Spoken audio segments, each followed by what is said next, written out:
back to the president and this drone issue. I have been watching, particularly on our message board, on the message board over at Democratic Underground, on a lot of them. Those are two that I pay a lot of attention to.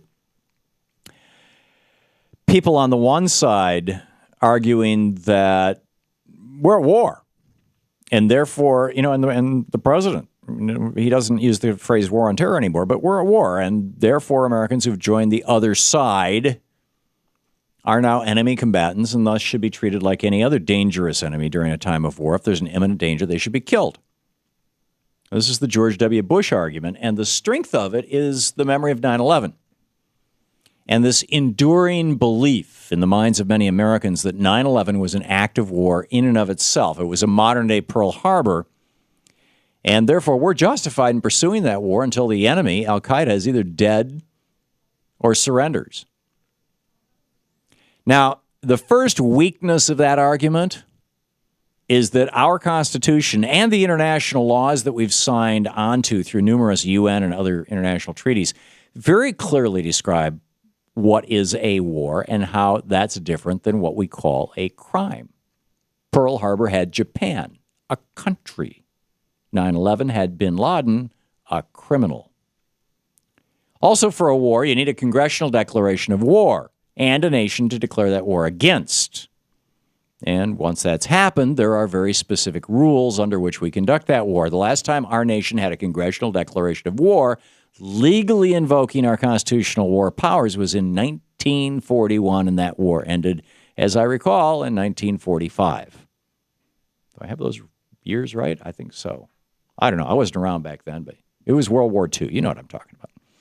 Which strengthens the argument that 9/11 was a crime, not an act of war, an argument that a lot of Democrats are making, or were making, I was certainly making, when George W. Bush was president.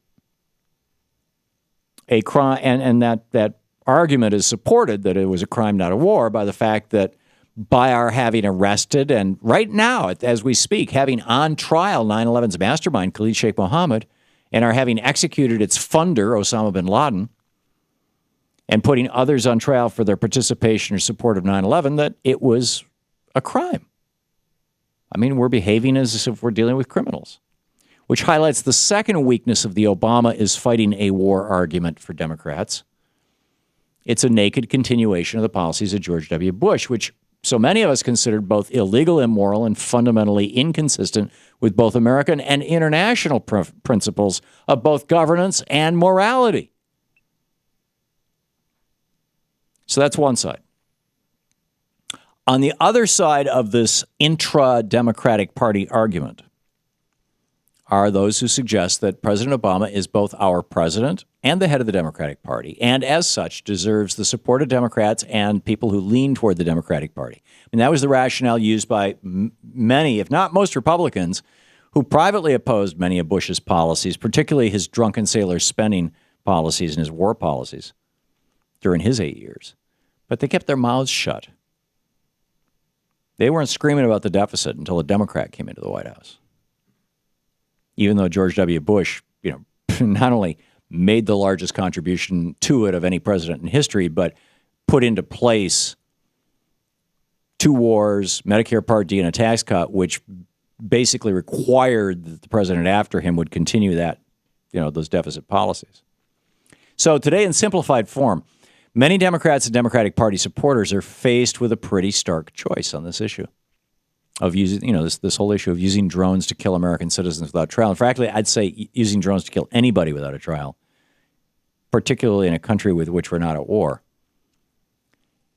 And what makes it even more stark, in addition to the Brennan hearings that are going on as we speak, is that our Democratic president has done this, executing an American citizen without a trial, 3 times now. 3 times President Obama has served as judge, jury, and executioner. So, do you support your party and its leader, right or wrong? Or do you support the Constitution? Now, some argue that it's possible to do both. In fact, legal minds in the White House, from Bush's guys like John Yoo and Jay Bybee to John Brennan today, have argued that the Bush-Obama doctrine of the president as judge, jury, and executioner is not inconsistent with the president. And certainly there's history that goes all the way back to the presidency of George Washington that could be used to justify that theory, although back during the George Washington administration and the Adams administration and the Jefferson and Madison and Monroe and Taylor and that judge, jury, executioner power of the chief executive of the president was used mostly to justify the genocide of Native Americans. But still, there's a precedent. But that doesn't make it any less an unconstitutional doctrine, in my opinion. We shouldn't have been doing it against the Indians. We shouldn't be doing it now against our own people or against people in other countries with which we're not at war. At the very least, before we give somebody a death sentence, there should be a jury trial as required by the Fifth through the Eighth Amendments of the U.S. Constitution. We are not at war. We are facing groups of religious and political fanatics, not unlike the British faced with the IRA, the Italians with the Red Brigades, the Germans with the Baader-Meinhof gang, or frankly, as the U.S. faced with the Weather Underground or the KKK in my lifetime. And domestically, we arrest and try criminals. Internationally, you get Interpol involved. That's my take. You're listening to the Thom Hartmann Program. Call 866-987-THOM. I do not believe that the Constitution gives the president the power to be judge, jury, and executioner.